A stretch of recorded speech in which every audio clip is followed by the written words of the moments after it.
마음이 굉장히 밝아지시고 좋은 에너지를 발산하는 걸 보니까 휴식 시간이 굉장히 좋으셨나 봅니다. 네. 아, 그래요? 박수.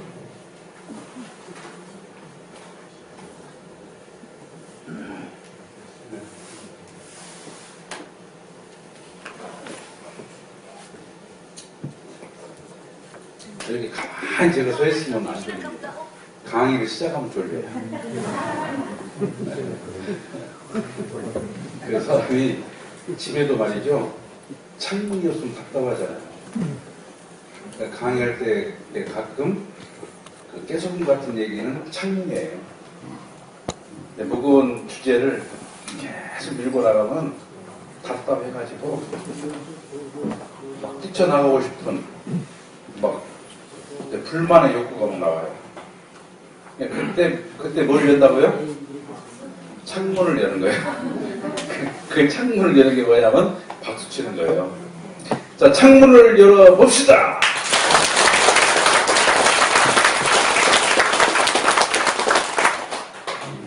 이 박수 치는 것도 근육이 필요해요. 그러니까 다 치고 있는데 혼자 안 치고 있다. 이분은 박수 근육이 없는 분이세요. 나는 그냥 고장이라서 마음적으로 치고 있다. 네. 저도 그런 줄 알았어요. 저도 이제 설교를 많이 하다 보면은 제 앞사람이 졸고 있잖아요. 이때 굉장히 힘들어요. 속으로 생각이 되는 거예요. 목사를 그만둘까? 그러면서 혀가 꼬이고, 목사님이 당산에서 혀가 꼬이거나 이마에 땀이 나면 이미 문제가 생긴 거예요.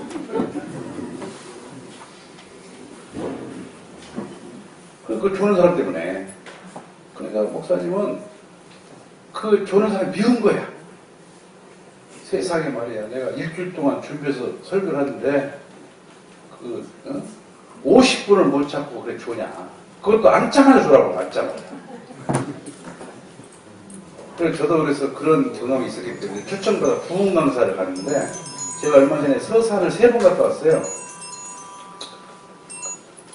과거에 그 조는 사람이 있어가지고 제가 한번, 제가 상담에 대해서 약간 전문성을 알고 있으니까 상담을 해봤더니 그분이 뭐냐면 독한 약을 먹어가지고 못 견뎠대요. 근데 졸려고 졸 게 아니고 어쩔 수 없이 좋은 거야. 그 다음부터 저는 조는 사람이 있으면은, 아, 약 먹었구나.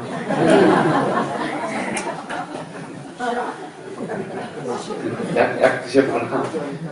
그러니까 사람 이해를 하는 것이 그렇게 중요한 거예요. 이해를 하면 용서가 되고 사랑하게 돼요.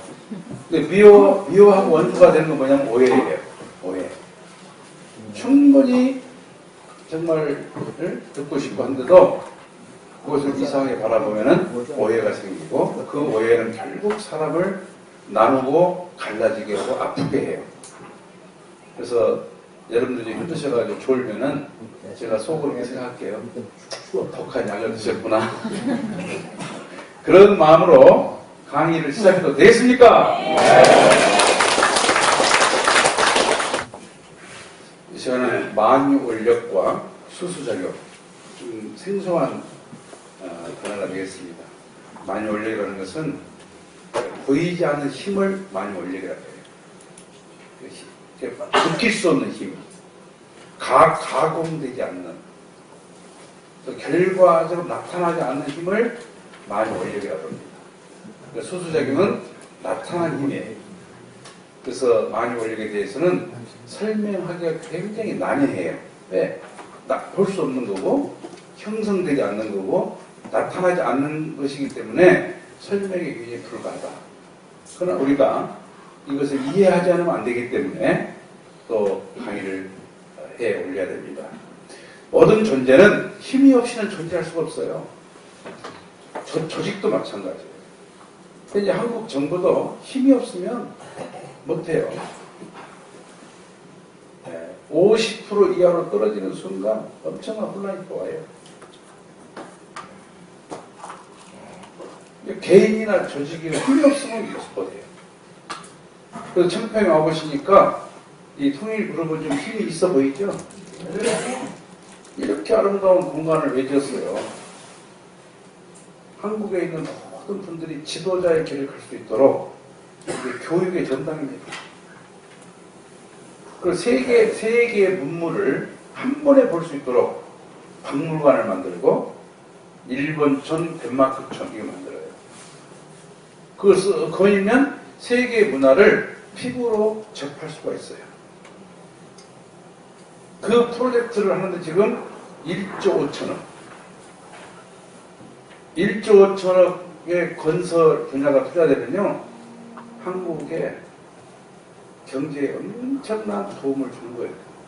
그 돈이 한국에서 만들어진 돈이 아니고 외국에 들어와요. 외화가.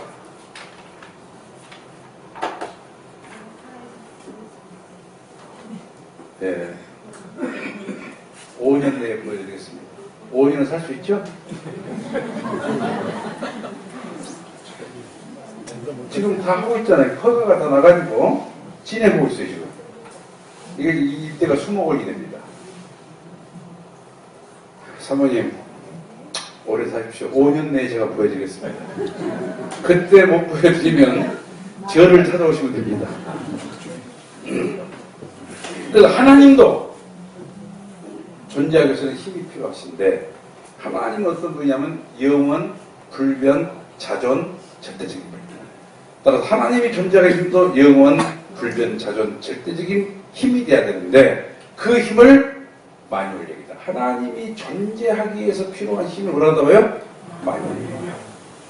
마찬가지로 하나님이 창조한 모든 피조 만물 세계도 힘이 없이는 존재할 수가 없는데, 그 피조 만물 세계가 존재하기 위해서 필요한 근본적인 힘을 만유월력이다. 이렇게 말할 수 있습니다. 따라서 만유월력은 영원, 불변, 자존, 절대적 성격을 가지고 있는 에너지다. 이렇게 설명할 수 있습니다. 이 부분을 다음 차트에서 같이 이렇게 설명을 도와드리면 이해가 쉬울 것 같습니다. 하나님은 말이죠, 자체 내에 성상, 형상, 양성, 음성이 있는데, 이것을 한마디로 말하면 주체와 대상이다. 근데 주체와 대상은 둘이 아니라는 거죠. 하나인데, 하나 되기 위해서 조화를 이루는 것을 주체 대상이라고 해요. 하나님 성품 속에는 주체와 대상이 끊임없이 하나 되기 위해서 뭔가를 하고 있다는 것이죠. 근데 그것이 실체로 전개돼서 우리 모두는 주체 아니면 대상이에요. 근데 주체가 중요하고 대상이 덜 중요하냐? 그건 아니다는 거죠. 주체라는 말은 대상이 전제되어 있어요. 대상이 없이는 주체 못 돼요. 스승이라는 말은 뭐가 있죠? 제자가 있어야 돼요. 여기서 제가 아무리 잘났다고 해도 여러분이 다 졸고 있다. 저는 여기 안 서 있어요. 저도 자존심이 있는데 땅굴을 파러 가야지. 그러니까 여러분이 박수라도 가끔 쳐주시니까 내가 지금 하는 거예요.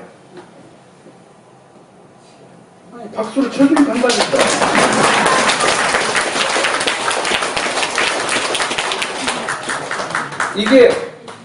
이게 선유의 문선면 선생님의 유명한 사상이에요. 내가 있는 건 너가 있지. 내가 있기 전에 네가 있었다. 그 나를 해석할 수 있는 거. 나를 내가 해석을 못해요. 나는 누구의 아버지고 누구의 남편이고 누구의 동생이고 이렇게 해석되지. 나는 나다. 이건 하나님이라는 거예요. 그러니까 모든 존재는 뭐가 있다고요? 주체 아니면?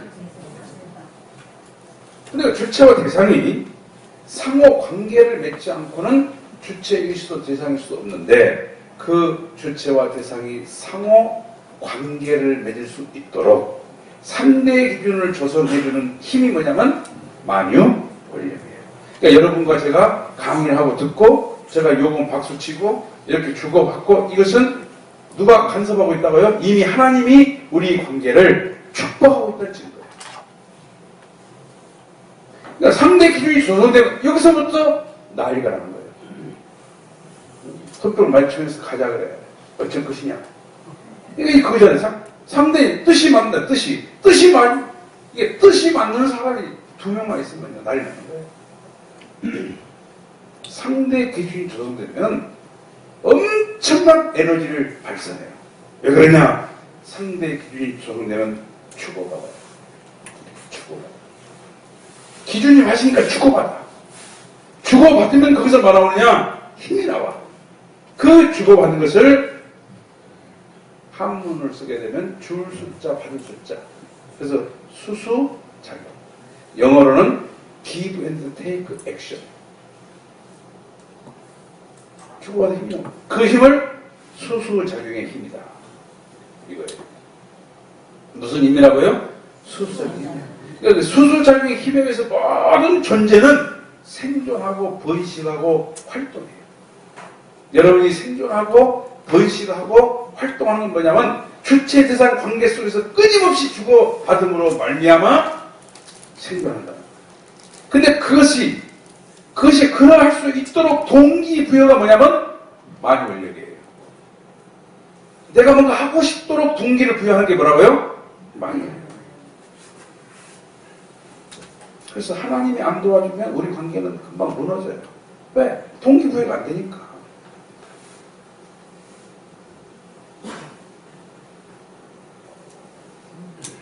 그래서 만유원력의 힘과 수수적의 힘에 대해서 그냥 상호 관계성을 가지고 설명을 해보면 좀 이해가 쉬워요. 자, 만유원력은 이처럼 하나님의 자체 내에서 표출된 힘이에요. 근데 수수적인 힘은 소위 관계성을 통해서 나타나는 결과적인 힘이라는 거죠. 그래서 만유원력의 힘과 수수적인 힘을 비교해보면 원인과 결과입니다. 원인과 결과.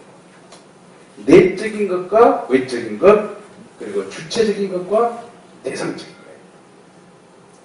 그리고 만유원력을 종적이다. 위에서 밑으로 내려냅니다. 이걸 종적이라고 본다면, 수직의 힘으로 본다면은 수수작용의 힘은 너와 나의 관계를 통해 나타나는 횡적 질서예요. 여기는 설명을 제가 해봅니다. 제가 미국을 좀 자주 왔다 갔다 했습니다. 제가 선교사 생활을 다 3년 했기 때문에 외국 갈 그런 기회가 많았어요. 근데 그 네바다주를 이제 가다 보면은 후보댐이 있어요. 후보댐. 후보 대통령이 만든 댐이에요. 근데 이게 낙폭이 200m입니다. 그 이건 뭐 우리가 상상 못한 댐이에요. 그러니까 미국의 한 주가 우리나라 한 나라와 똑같아요. 근데 세계 주의 인구가 그 물을 수돗물로 먹어요. 세계 주의 모든 사람이 후보댐에서 형성된 에너지로 전기를 써요. 그러니까 후보댐이 정말 미국에서는 정말 대단한 거죠. 그런데 후보댐 속에 갇혀있는 그 거대한 물은 실체화된 게 아니에요. 가공된 게 아니에요. 그것을 우리는 만유원력으로 비유할 수 있어요. 만유원력이다. 근데 200m 낙폭을 통해 가지고 그 물의 힘으로 수력발전소가 돌아가면서 이것이 전류를 발생하고 그 전류가 가정으로 배달돼 갖고 전기불이 켜져. 이거 뭐라고요? 수수작용의 힘이에요. 여러분들이 보고 듣고 이 모든 것은 원인을 모를 만유원력에 의해 가지고 우리 몸과 마음속에 나타나는 수수작용의 힘이다. 그래서 우리는 그 하나님을 찬양하는 거예요. 식탁에 밥이 올라왔지만 농부가 농사를 지어서 그 과정을 통해 가지고 밥상에 올라왔지만 그 원인 제공자는 누구냐? 하나님이라는 거예요. 그래서 하나님 아버지 사실은 누구한테 기도해야 돼? 농부한테 해야 돼. 아니면 밥 해주는 아주머니한테 하든지.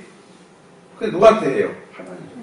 하나님이 원인 제공돼가지고 쌀이 나와가지고 솥에 들어가서 이게 나왔다 이거죠.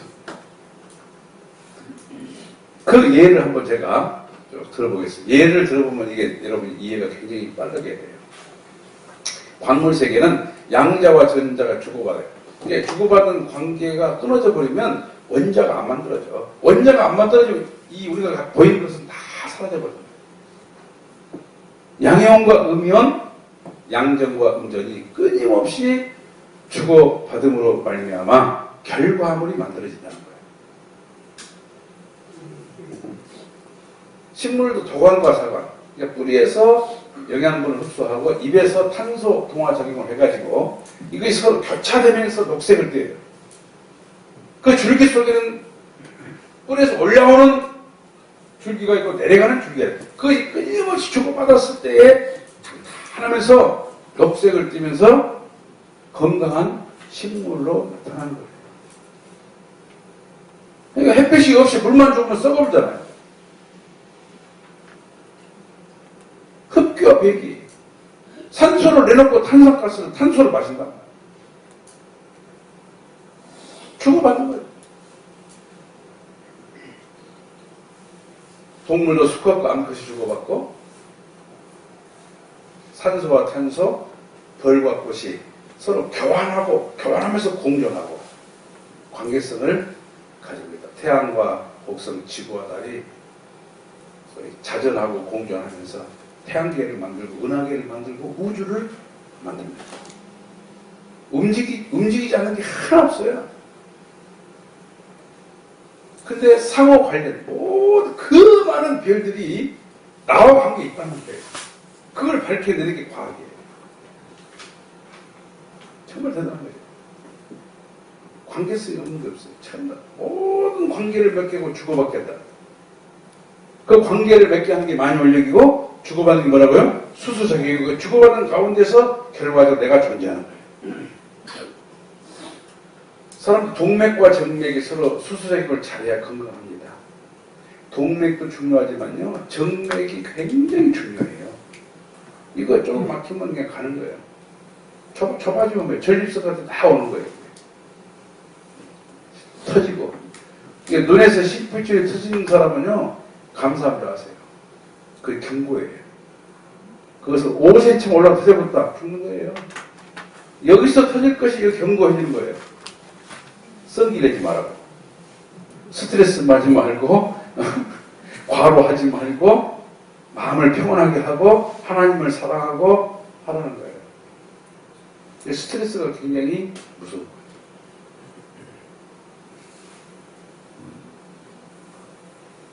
그래서 숨을 잘 쉬어야 돼요. 숨 쉬는 게 사는 거예요. 태어나면 응 하면서 숨을 내쉽니다. 내쉬고 들이쉬고 내쉬고 들이쉬고 내쉬고 마지막 죽을 때는 들이쉬어요. 이 들이쉬고 숨이 딱 넘어갈 때 모든 힘을 줘요. 힘을 꽉 주면서 항문이 열리고 다 열려버려요. 나는 죽은 사람을 옆에서 많이 봤어요. 정말 그건 힘들이 다 똑같이 죽어요. 힘주고 죽어. 왜 힘주냐? 내는 숨 거두고. 그래서 할아버지가 돌아가셨다. 숨을 거두셨다. 반드시 내는 것 티가. 욕심이 많아가지고 계속 들이셨다. 죽는 거예요. 그러니까 인간관계도 한 번 얻어먹으면 꼭 사야 돼. 3번 얻어먹으면 인간이 끝나요. 만나주면 속으로 이 자식이 왜 나타났지?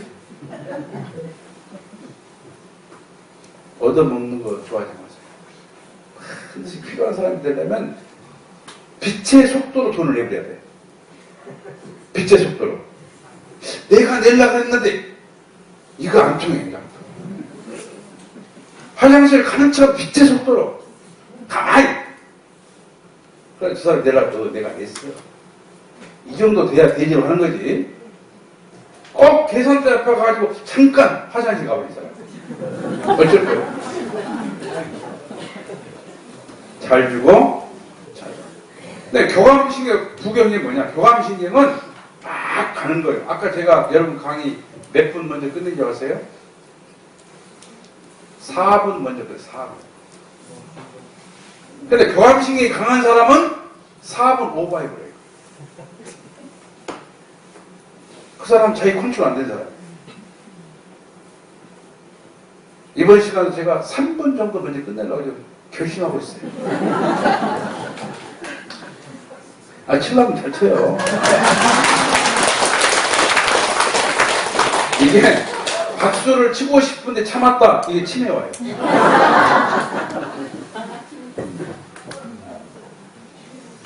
그러니까 수수작용은 그렇게 중요합니다.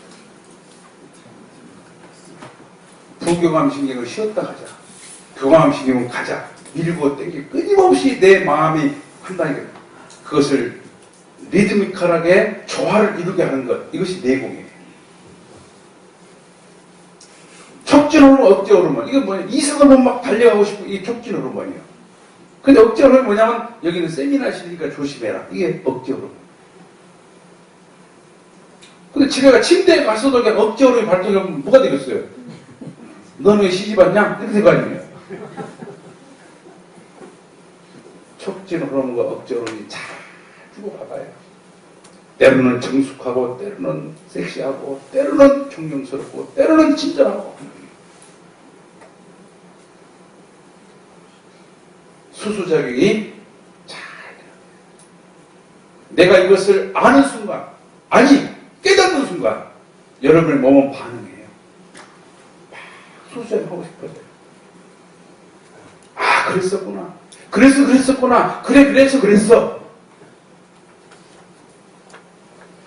이게 60이 되면 그걸 깨달아야 돼요.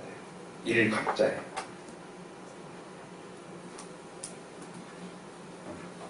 그때부터 귀가 순해지는 거예요. 이순, 귀가 순해지는 거예요. 70이 되면 고희, 모든 은행이 빛나야 돼요. 80년 미수, 그 사람이 바라보기만 해도 아름다워야 돼요. 눈가에 짙게 파인 그 주름살마저도 수수작용. 잘 주고 잘 받는 건 이게 중요해요. 우리 인간관계에 있어서도 말이죠. 남편과 아내가 잘 주고 잘 받는다. 이게 대화예요. 그럼 어떤 사람이 대화를 잘하는 사람이냐? 자기를 보고해야 돼요. 여러분들이 쉬는 시간에 문자를 보내는 거예요. 신랑한테. 여보, 내가 지금 2번째 강의를 들었는데 정말 당신 생각나서 내가 졸고 싶어 못 자라. 왜? 당신 목까지 들으려고. 그러니까 자기의 환경을 보호하는 것이 뭐라고요? 대화의 첩경이에요. 근데 갔다 오면 너는 왜 나한테 말 안 해? 이건 싸움의 시작이야. 내가 보고하면 돼요. 여보, 오늘 집에 있으면서 내가 이렇게 일이 있었는데 참 당신 생각났어. 그리고 당신 아침에 걸어나가는데 뒷모습이 힘이 없는 거 보니까 내가 보양탕을 좀 해야겠다 결심했어. 아, 이러면 대화가 잘 될 텐데. 당신은 뭐 해준 거 뭐 있어? 그러니까 수수작용은 뭐라고요? 먼저 대접하는 거예요. 먼저 대접하는 거예요. 그걸 잘 푸는 거예요. 어떻게? 사랑하는 마음으로. 사랑하는 마음으로 주는 것은 기억이 안 나요. 부모가 자식에게 준 것은 계산이 안 돼요. 왜? 잊어버렸어. 내가 준 게 기억난 것은 준 게 아니에요. 그건 내물입니다. 계산하고 준 거야. 왜 못 받았느냐? 계산이 잘못된 거예요. 사랑하는 마음으로, 아끼는 마음으로. 잘 받는 게 뭐예요? 잘 받는 건 감사한 마음으로. 감사한 마음. 감사한 마음으로 받는 것은 잊어버릴 수가 없어요. 그 감동을 잊어버릴 수가 없어요. 제가 결혼해가지고 6년 만에 아기가 생겼어요. 제가 굉장히 고민이 많고 대학병원 다 가보고 가물치 삶아가지고 아기 엄마한테 그렇게 먹여도 얘기는 안 들어서더라. 근데 어느 날 노력을 안 했지 들어서 노력 안 했는데 근데 이제 늦둥이 놓다 보니까 이제 기형아가 될 수 있대요. 대학병원에 가가지고 이제 기형아만 되지 마라 기도하면서 낳았는데 다행히 기형은 아니었어요. 그러니까 고민하던 낳더니 조그만 그냥 나와버리더라고요. 애기가 힘도 안 주고 나와버렸어요. 근데 그걸 놓으니까 이게 막 세상을 타던 것 같더니 연년생으로 3명이 나와버리더라고요.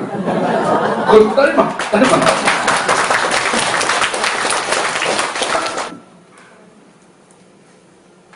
우리 저희 그 선거집을 갔다가 들어오는데 아니 안방이 가득해. 여자만 4명이 누워있어요. 남자는 나 하나야. 그때 생각하기를 아들도 하나 낳아야겠다.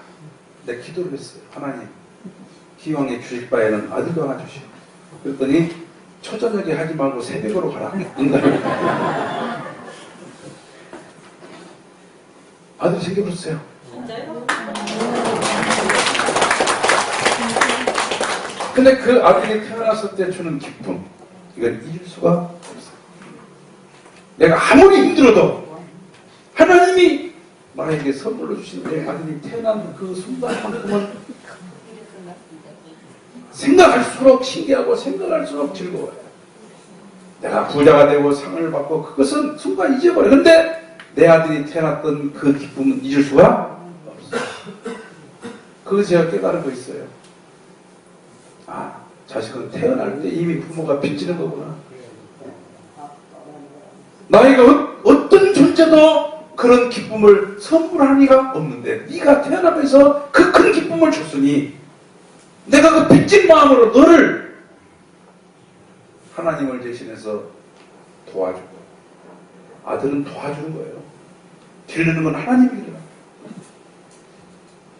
근데 그 아들이 얼마나 쟁스럽냐면은 일주일이 멀다 않고 지구대에 끌려가 있네. 일주일이 멀다 않고. 아니, 자전거를 사줬는데 남의 자전거 왜 훔치냐고. 나는 여러분요, 그러면 대문에 발길질을 해야 돼요. 이 자식 말이야. 집에 자전거 있는데 왜 남의 자전거 훔쳐? 지구대 가가지고 아빠를 망신시키고 아빠가 목사인데 말이야. 이렇게 해야 돼, 맞는 거예요. 또 어느 날은 친구 오토바이를 지금 한 번도 안 타보는 걸 왜 오토바이 길 끊어가지고 BMW를 받아본 거예요. 수리비가 600만 원이 나왔는데 구경해서 다내더만 4명이 같이 있었는데 150만 원씩. 제가 150만 원 내려면 반달 월급이요. 뭐 여기서 강의하고 있으니 강사를 그렇게 많지 않아요. 그런데 그렇게 150만 원을 물어주고 오면서도 기분이 나쁘지 않았던 것은 어쩌면 너는 나를 그렇게 닮았냐.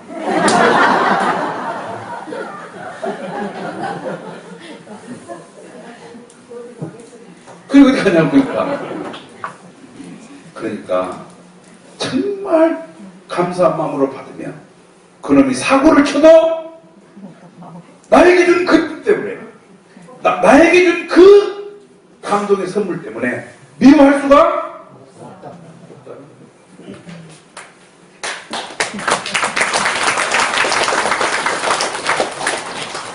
근데 금방 잊어버리고 말이에요. 목사님, 제가 강의 듣고 정말 감동받았어요. 3일만 지나면 잊어버려요.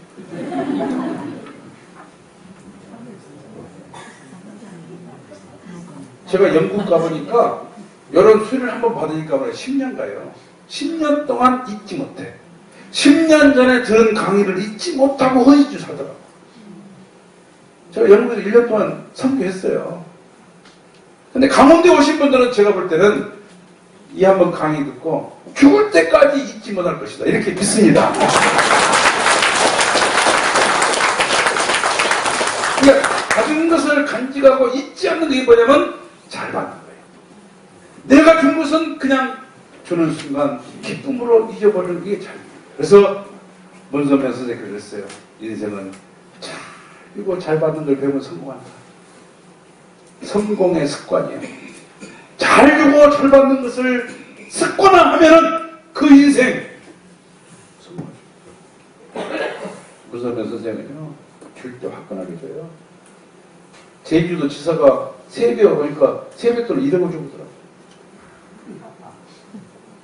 있다고 주겠어요? 저도 못 만져봤어요, 사모님.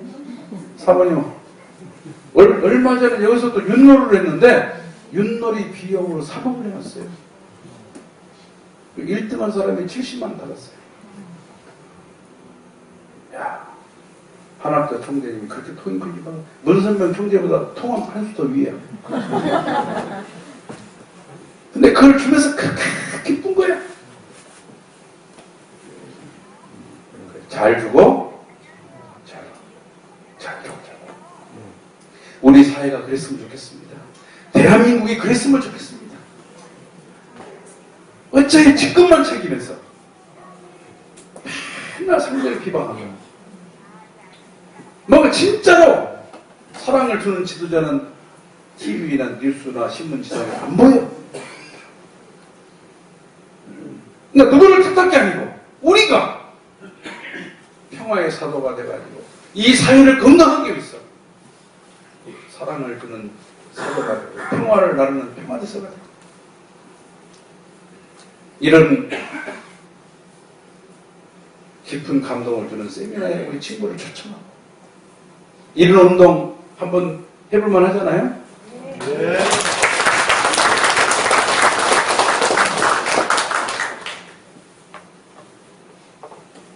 그러면 사람은 양심이 있습니다.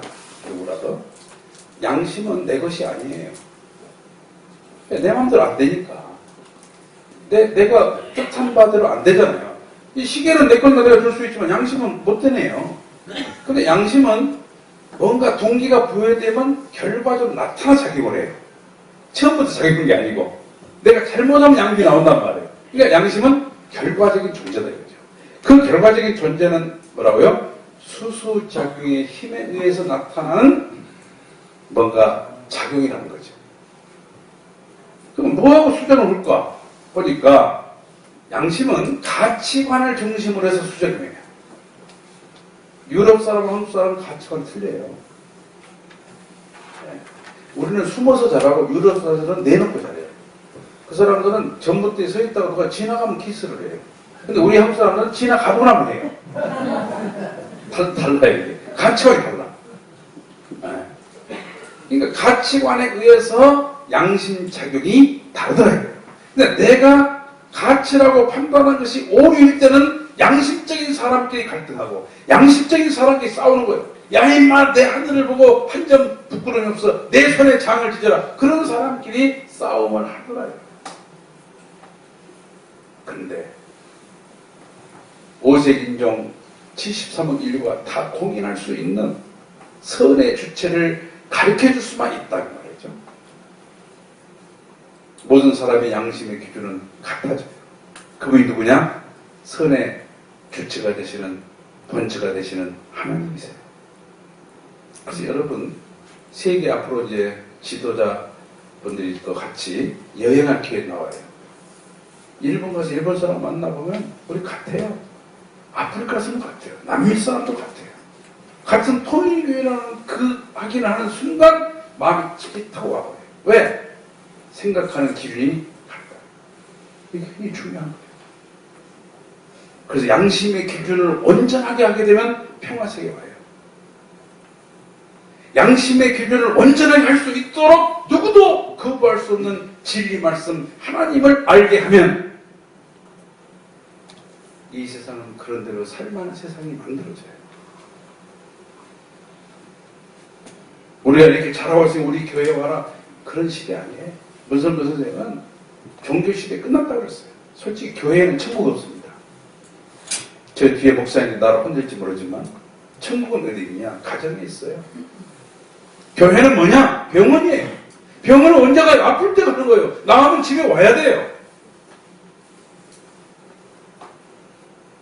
교회에다가 너무 많이 붙들어 놓으면 안 돼요. 집에 가서 사랑하도록 동기부여해주고 빨리 가라 그래야 돼요. 가정이가 천국 있어요. 교회는 천국 없어요. 교회에 너무 오래 있다 보면 목사, 장로가 서로 싸움만 해요. 그래서 처음부터 만들어진 조직이 가정이고 다 없어져도 마지막까지 남을 조직이 뭐냐? 가정이에요. 가정이 해체되면 사회가 없고 사회가 없으면 뭐예요? 국가가 없는 거잖아요. 가정의 가치를 설명할 수 없는 지도자라면 가정의 가치를 보존할 수 있는 그런 입법 하나를 못한다면 그 나라 망하는 거예요.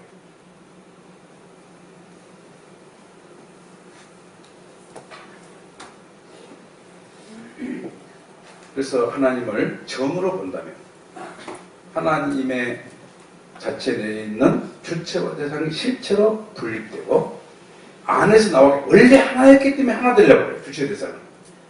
하나님 안에서 원래 하나였단 말이에요. 그러니까 다시 본연의 위치로 돌아가기 위해서 주고받아요. 그러면 합성체가 됩니다. 이것을 정분합이라고 해요. 공산주의의 핵심 철학은 소위 유물론적인 변증법이에요. 그러니까 변증법은 헤겔이 만들었습니다. 헤겔은 소위 관념론 철학자예요. 여러분 지금 제 앞에 이 단상이 있죠, 이거? 이거 보여요, 안 보여요?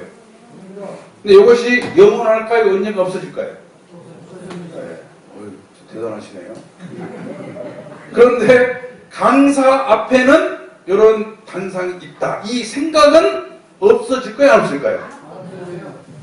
그거예요. 그러니까 강사 앞에는 이런 단상이 있다고 하는 그 생각, 그것이 실존이다, 실체다 이거야.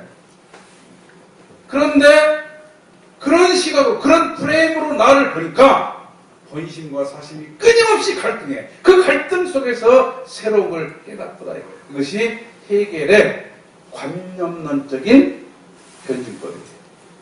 이것을 엥겔스와 막스가 유물 변증법으로 바꿨어요. 근데 물질은 갈등이 없어요. 물질은 대립이 없어요.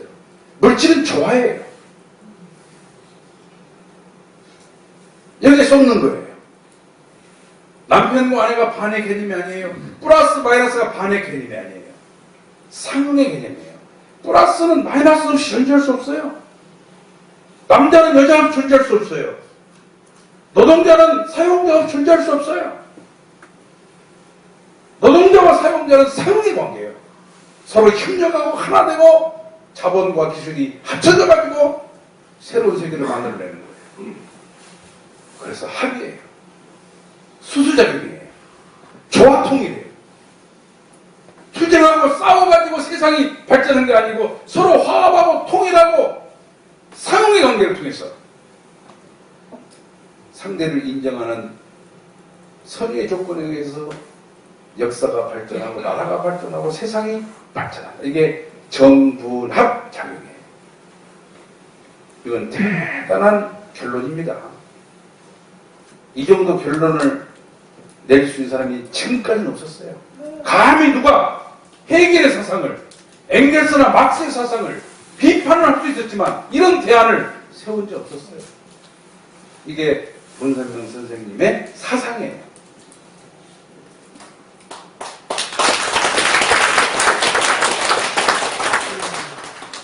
그래서 3대상 목적은 주체가 대상에게 주는 정적인 힘을 사랑이라 하고 대상이 주체자에게 돌려주는 정적인 힘을 미라고 해요. 그래서 하나님이 주체라면 남편과 아내와 자녀를 사랑해요. 만약에 남편이 주체가 되면은 하나님, 할아버지와 아내와 자식을 사랑하고 할아버지와 아내와 자식은 남편에게 미를 돌려요. 그리고 아내가 주체가 되게 되면은 남편도 아내 앞에 찬양을 해야 돼요. 그리고 자녀가 상속해서 주체가 되게 되면 할아버지와 어머니와 아버지가 손주 앞에 무릎 꿇어야 돼요. 그렇잖아요. 그래서 서로를 사랑하고 서로에게 아름다움을 돌려줄 수 있는 이 관계가 과부족 없이 완성됐을 때 이것을 12대상 목적의 완성이다. 이렇게 말할 수 있어요. 춤과 효와 열이 아름다움으로 빛나는 가정이에요. 여기는 소외가 없어요. 항상 즐겁고 희호하면서 만족하면서 살아갈 수가 있어요. 부모에게 효도하고 싶어요. 부모는 자식을 사랑하면서 희생하고 싶어요. 남편은 아내를 위해서 모든 걸 해주고 싶어요. 그리고 아내는 그 남편에게 최고의 아름다움을 선사하고 싶어요.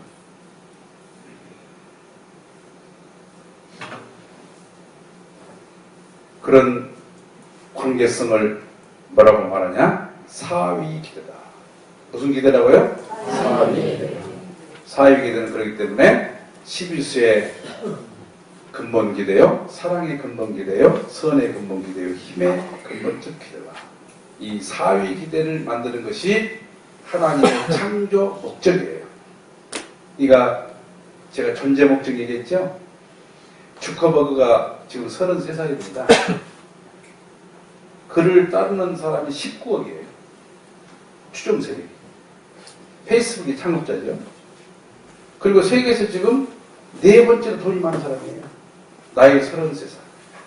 하버드 대학을 중퇴했어요. 근데 지난해 5월 27일 날 하버드 대학 졸업식장에 축사가로 초청받았어요. 근데 그가 말하기를, 아니, 중퇴 학교를 그만둬본 사람이 같이 축사를 아이러니하잖아요. 겨울분들에게. 근데 그가 말하기를, 인생에 있어서 가장 중요한 깨달음은 목적의식을 갖는 것이다. 근데 주커버그가 목적의식에 대해서는 말하지 못했어요. 그러니까 목적의식은 뭐냐면 하나님의 창조 목적을 알아야 목적의식을 가질 수가 있어요. 근데 하나님의 창조 목적은 뭐라고요? 12대상 목적이 완성된 사위기대를 이루는 것이다. 거기에 대한 부분을 여러분과 함께 좀 설명을 해보고 싶습니다. 그럼 하나님이 사위기대를 이루는 것이 목적인데 그런 세계를 왜 이루려고 하셨을까? 동기 말이죠. 동기. 하나님이 피조만물 세계를 창조하시는 동기가 중요해요. 잘난 자나 못난 자나 그리고 모든 사물은 존재하는 목적이 있습니다. 마찬가지로 인간도 그렇다는 거죠. 존재 목적이 있어요. 그 존재 목적을 알기 위해서는 제작자가 그 물건을 왜 만들었는가를 알아야 하듯이 하나님이 우리 인간을 왜 창조했는가 그 동기를 알지 않으면 인생의 목적을 설정할 수가 사실은 없어요. 이건요 굉장히 반복해서 들어야 할 내용이에요. 깨달을 때까지.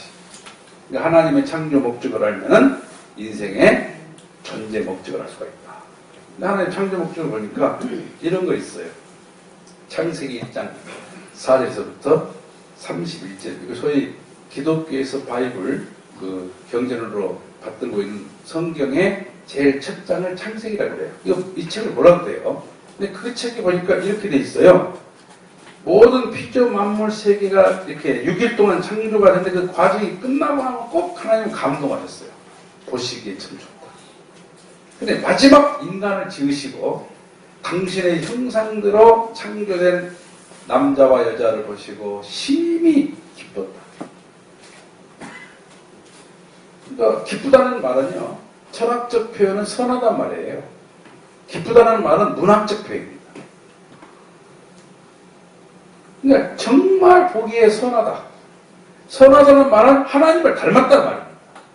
그러니까 하나님 앞에 선의 대상이 되면 하나님을 닮은 대상이 되면 기쁘다. 고로 우리 인간은 하나님 닮기 위해서 태어난 거예요. 우리 인간은 하나님 앞에 기쁨의 대상으로 창조됐어요. 그래서 하나님의 사랑의 파트너입니다. 여러분도 사랑의 파트너가 잘나기를 바라요? 못나기를 바라요? 잘나기를 바라요. 사랑의 파트너하고 대화도 좀 잘해야 돼요. 요즘에는 그 커뮤니케이션이 그렇게 중요하다잖아요. 근데 커뮤니케이션 할 때 중요한 거 3가지를 제가 팁을 드리면 오래 말하면 안 돼요. 서술적으로 말하는 걸 요즘에 싫어요. 옛날에도 괜찮았어요. 옛날에는 골방에 앉아가지고 엄마 아빠한테 얘기해달라고 그랬어요. 요즘에 얘기하면 싫어합니다. 요즘 예능 프로에 가보면 토크할 때 오래 얘기하면 편집돼요. 한마디 못 해야 돼요. 그게 힘든 거예요. 딱 한마디 던져갖고 못 해야 돼요. 그러니까 얼마만큼? 골든타임이 1분이래요. 1분. 1분 동안은 정말 호기심과 관심을 집중할 수가 있답니다. 3분 넘어가 보면 성질나요. 그래서 3분 컵라면 나온 거예요. 유행과 한국이 몇 분이야? 3분이에요. 권투 1라운드가 몇 분이에요? 3분이에요. 근데 저도 강의할 때 3분마다 레퍼토리가 바뀌어야 돼요. 이걸 길게 느끼면 너무 논리적으로 가면 졸음이 와요. 지금 제 강의가 3분마다 이게 호흡이 바뀌고 있는 거예요. 그래서 2시간이고 3시간이고 그냥 이렇게 끌고 갈 수가 있는 거예요. 이게 돈 받고 강의하는 프로그램이에요.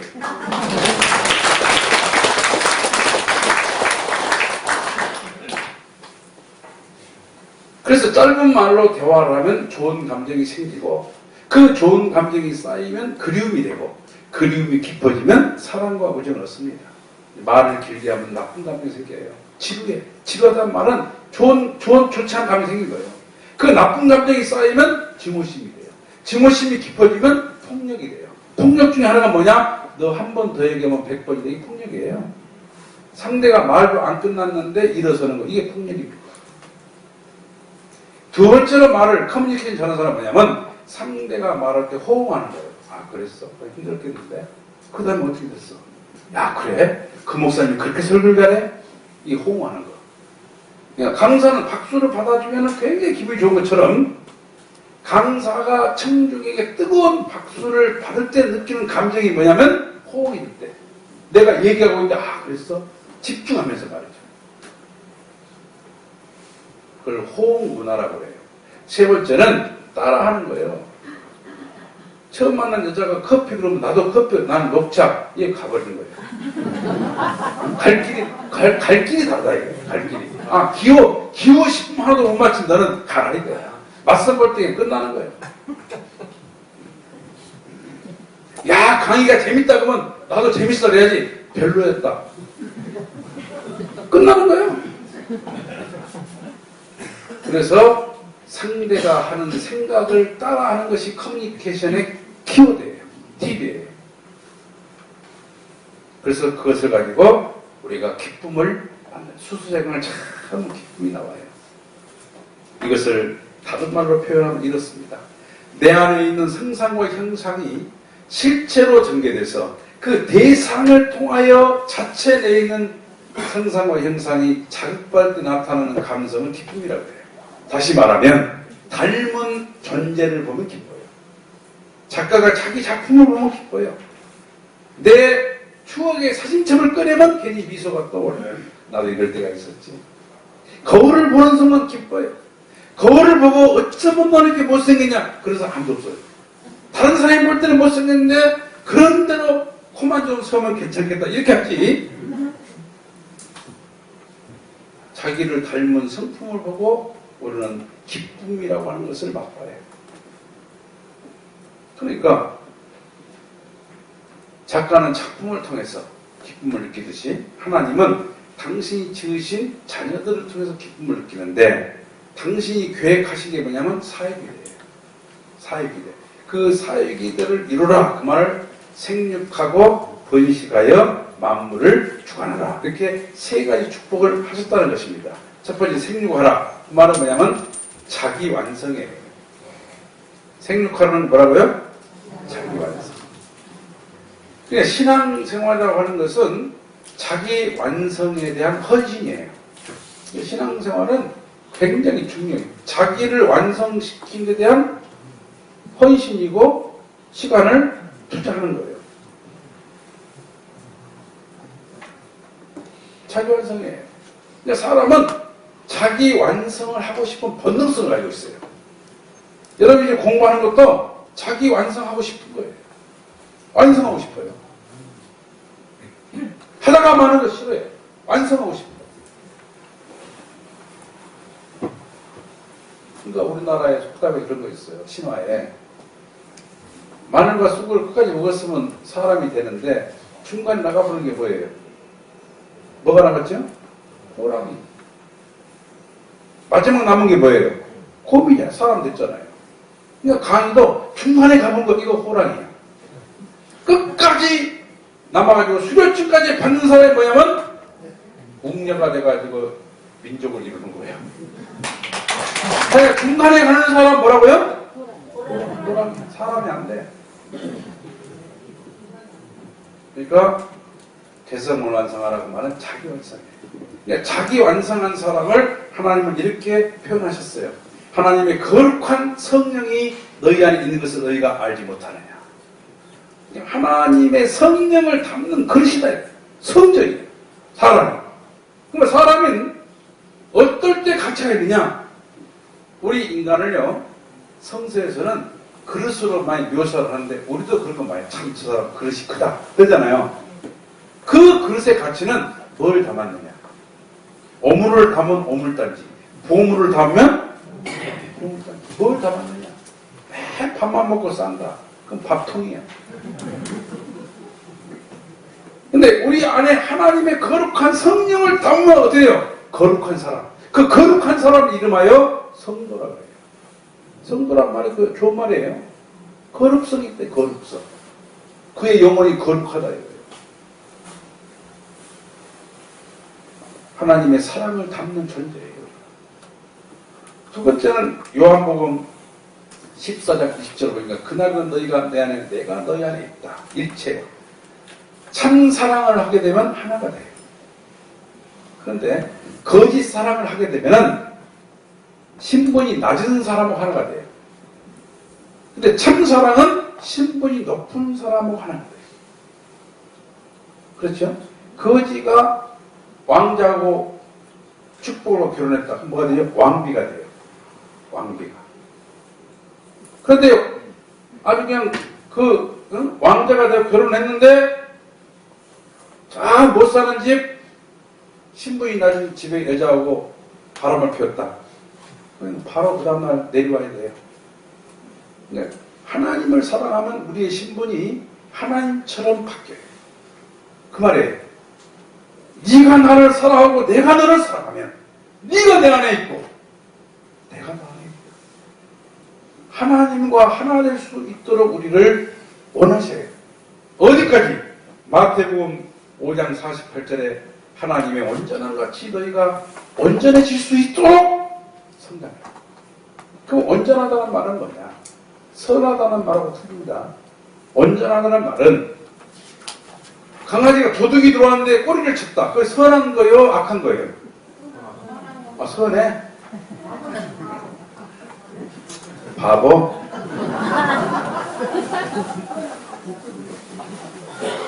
집도 못 지키고? 그럼 반대로 도둑이 왔는데 물어 뜯었다. 이건 선한 거예요? 악한 거예요? 악한 거예요? 아, 그게 선한 건가?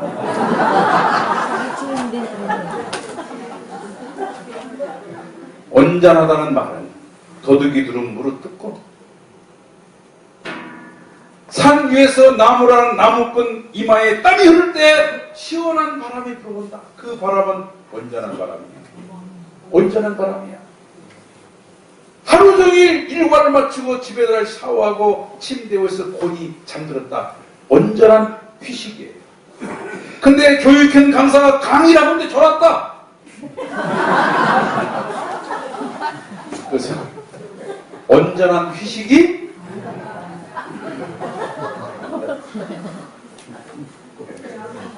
근데 꼭 강의 들을 때는 대충 듣다가 끝나고 집에 가려면 교수님 잠깐요 꼭 찾아와. 그럼 뭐라죠? 강의가 기가 막힌데 테이프 없어요? 이게 절대 사람이에요. 그 온전해요 안 온전해요? 안 온전해. 아 쉬질 때 그때 하자고 어떡하냐. 같이 쉬어야지.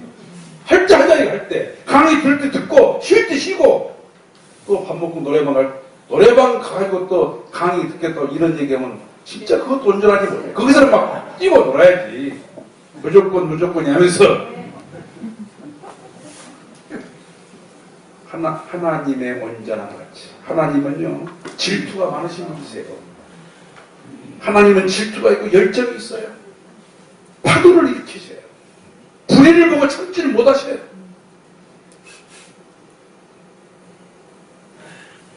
그런 온전한 사람, 그 사람을 생육한 사람, 개성을 완성한 사람으로 하나님이 묘사를 했어요. 그래서 하나님을 중심 삼고 마음과 몸이 하나 돼서 나타나는 존재를 개체적인 사회기대를 이뤘다. 개체적인 사회기대를 완성한 존재는 하나님을 닮아요. 하나님을 닮았기 때문에 하나님이 그 안에서 운행해요. 하나님을 닮았기 때문에 그 모습을 볼 때 기뻐요. 하나님을 닮았기 때문에 그 존재는 하나님과 같은 가치를 가져요. 그런 사람이 우리가 돼야 되고 그런 사람으로 여러분이 성장해 가시기를 천지인 참부모님의 이름으로 축원합니다. 두 번째 축복은 개성을 완성한 남성과 여성이 하나님의 축복 속에 결혼하면 자녀가 태어나요. 그러면 온전한 가정이에요. 자녀가 태어나야 온전한 가정이에요. 자녀 없이 둘이 산다. 온전하지 못해요.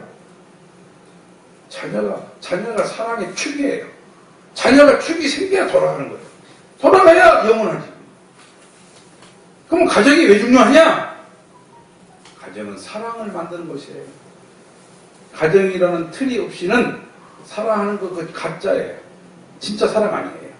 진짜 사랑은 뭐냐? 부모의 사랑, 부부의 사랑, 자녀의 사랑, 이어지는 사랑이에요. 가정을 이루지 않고 부모의 사랑 알 수 있어요? 부부의 사랑 알 수 있어요? 형제의 사랑 알 수 있어요?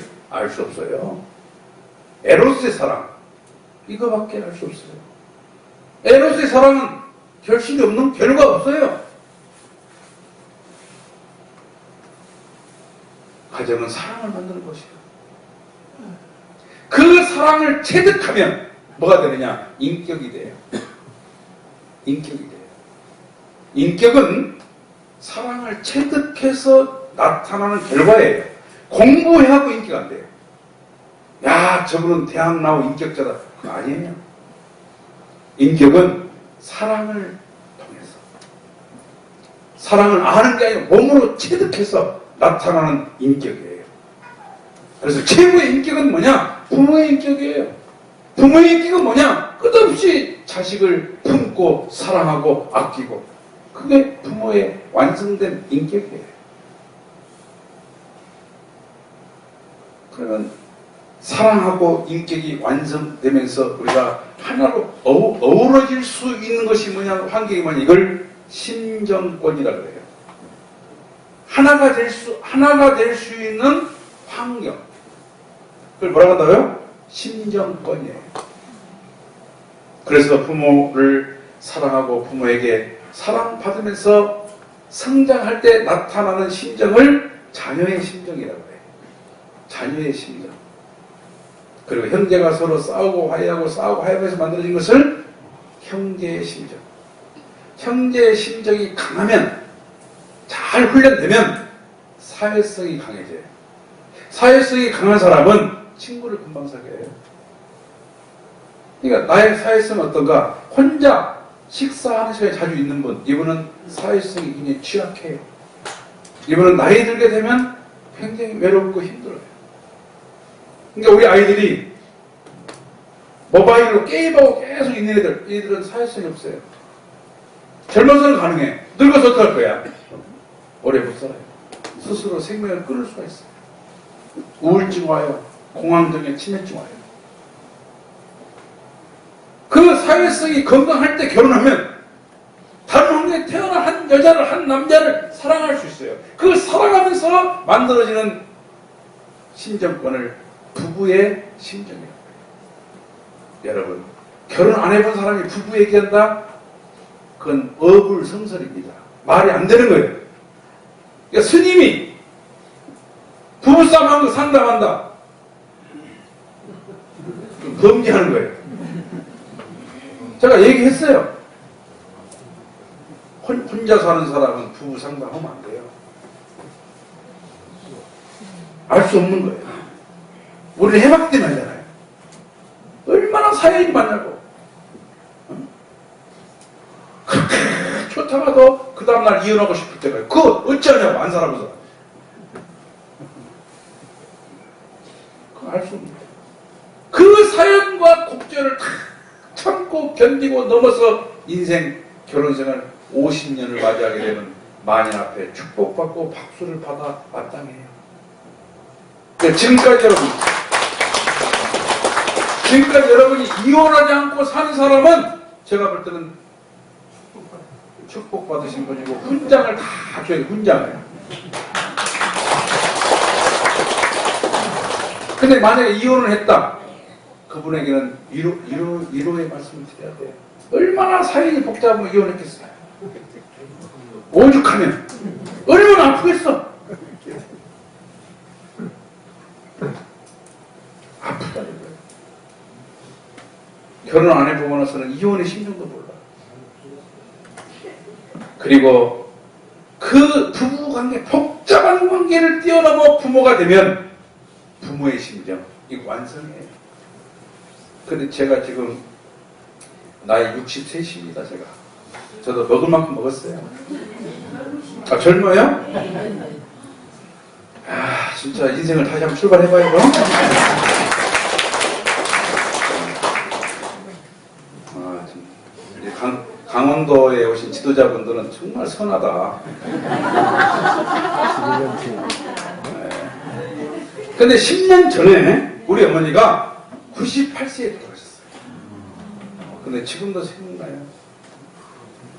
98세. 천수를 누렸다고 할 수 있는데, 내 자식들이 지금 나한테 하는 걸 보면서 우리 엄마 생각 많이 나요. 우리 어머니 사진을 내가 가만히 보면서, 내가 그렇게 속썩일 때 엄마도 그렇게 나를 사랑했어? 돌아가신 지 10년 됐어요. 98세까지 살았어요. 이 나이가 돼가지고 어머니를 안다니까요? 내 자식을 통해서 내 어머니가 나를 사랑했다는 이제 안다니까요?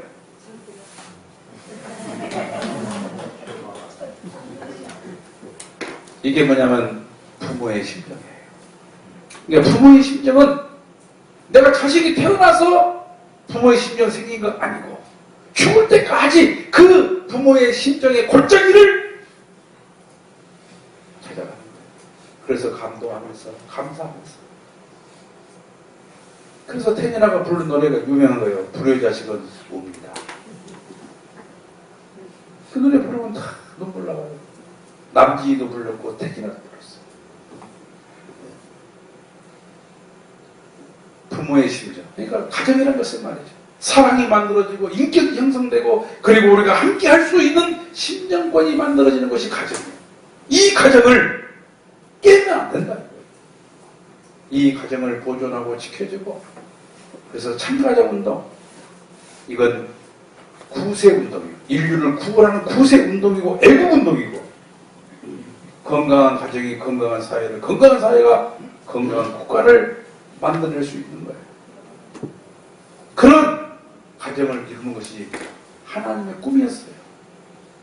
하나님이 인간을 창조하신 것은 이런 가정을 만들고 싶었어요. 그런 가정을 보시고 하나님 찾아오고 싶었어요.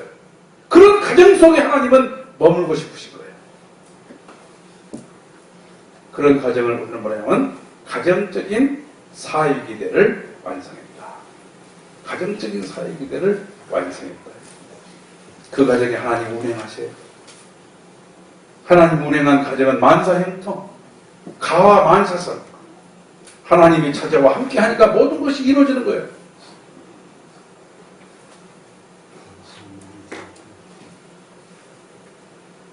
세 번째는 만물을 주관한다. 하나님의 모든 성품을 닮아난 인간이 하나님의 성품을 상징적으로 닮아난 만물을 사랑하는 것을 주관이라고 해요. 여기서 주관은 지배하는 게 아니에요. 대상의 가치를 발현시키고 대상의 가치가 극대화될 수 있도록 하는 그 리더십, 이걸 주관이라고 해요. 예를 들면 예수님이 베드로를 만났습니다. 베드로는 어부였는데 예수님을 만남으로 말미암아 베드로가 선자가 됐어요. 이게 주관이에요. 그러니까 주관자는 뭐냐면 대상의 존재 가치를 금방 알아야 돼요. 알아야 돼. 이게 지식 공부가 필요한 거예요. 알면 하면 되느냐? 테크닉이 있어야 돼. 그래서 기술 교육이 필요한 거예요. 그럼 기술만 있으면 되느냐? 체력이 있어야 돼. 그래서 체육 공부가 필요한 거예요. 그래서 학교의 3대 교육이 지육, 기육, 체육. 지식교육, 기술교육, 체육교육. 이걸 3대 교육이라고 해요. 3대 교육. 그것은 우리 인간을 사회적으로 훌륭한 사람이 되도록 하나님의 3대 축복을 이룰 수 있는 사람이 되도록 하는 것이 학교 교육이에요. 그래서 우리가 세상에 나가서 내가 만지면 조그만 돌이 그냥 수석이 돼가지고, 그죠? 발로 차 굴러가 돌을 해도 몇 분 만지니까 이게 그냥 1000만원짜리 돼버리네. 이게 주관이에요. 또 여러분도 그냥 졸다가 따라오셨어. 그냥 가봅시다. 청평 가서 놀고 밥 먹고 나서 노래방도 한다니까 강의 들을 생각하고 식사하고 나서 노래방 간다고 오신 분도 있을 거야. 근데 와서 보니까 야, 문총재님이 저런 사상으로 제자들을 길러가지고 세상을 놀라게 하시고 저런 사업을 저렇게 했구나. 이거 알게 되는 거예요. 그걸 깨달아가는 것이 뭐냐면 세상을 주관하는 사람 되는 거예요. 이것을 주관적인 사역입니다. 만물과 인간은 말이죠. 동질 동료소예요. 그래서 우리가 사랑하면 만물이 응답해요. 만물의 가치는 인간을 통해서만 나타나요. 인간이 없이는 만물의 가치는 나타낼 수가 없어요. 꽃을 아무도 안 빠진다. 무슨 가치가 있어요? 꽃을 보고 감동하고 이때 가치가 나타나요. 그래서 이것을 주관적인 사역이다. 주관적인 사역이 되는 하나님의 생각대로 펼쳐진 사역. 이걸 이상사역. 하나님의 생각대로 펼쳐진 이 우주 만상에 하나님이 운행하세요. 하나님이 운행하시니까 모든 결과는 아름답고 선하고 하나님의 뜻에 의해서 통하고 정하는 세상이 만들어져요. 그런 세상을 만들기 위해서 이 땅에 오셨어요. 문선명 선생은 이 땅에 그런 평화의 세계를 실현시키기 위해서 내가 왔다. 잘 먹고 잘 살아온 게 아니에요. 이런 것을 다 가르쳐줘서 하나님의 뜻을 다 이뤄낼 수 있도록 하기 위해서 왔다. 그 세상에 보게 되면 이렇게 세 가지가 있어요. 생육하고 번식하고 주관해라. 근데 오늘날 사회의 통념은 이게 먼저예요. 물질이. 돈만 있으면 돼. 돈에다가 생명 거라고 그래요. 돈 있으면 결혼도 돼. 그리고 요 문제는 언제 하느냐? 현직에 있을 때 요 생각 안 해요. 그러니까 현직에 있는 사람이 여기 강의는 별로 없어요. 현직에 있을 때는 세미나 한번 갑시다 하고 바빠.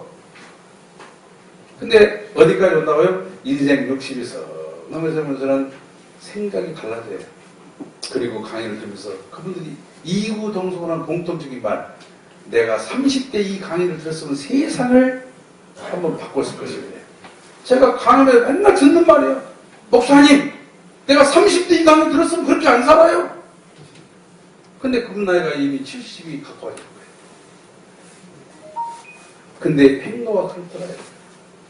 근데 문 선생은 우리가 젊었을 때 말이죠. 저희 대학생 때 돈 벌으라 이런 거 안 했어요. 사람이 돼야 된다. 사람. 수신제가 지국필자. 네 몸과 마음을 잘 갖고 닦아. 네가 준비되면 너에게 맞는 배필이 나타나. 장가를 잘 갖고 있는 하늘 말고 한 여자에게 사랑을 받을 수 있는가를 보게 되라. 우리 총재님 그렇게 말씀하셨어요. 어떤 조건을 가진 여자가 나한테 올 것인가를 생각하지 말고 그 여인을 진짜 사랑할 수 있느냐? 그것을 반문해봐라. 그리고 사랑을 이루게 되면 사랑의 그림자처럼 따라오는 게 물질이다. 부부가 사랑하고 자녀에게 존중받는 그런 가정이 되면 모든 부와 명예와 권력이 찾아옵니다. 이것이 인생 행로다. 오늘날 탕류가 휩쓸려 내려간다면 그걸 과감하게 역류해서 거슬러 올라가요. 거슬러 올라갈 때 너에게 여러 가지 힘든 것이 있다면 생명을 찾아가는 길이 고행이니라. 이렇게 말씀해 주셨습니다. 여러분이 진실을 찾기 위해서 찾아온 힘든 일이 있다면 그것은 선을 이루기 위한 고행으로 하시고 오늘을 살아가시는 강원도 지도자분 되시기를 바라면서 제 강의를 마치겠습니다. 감사합니다.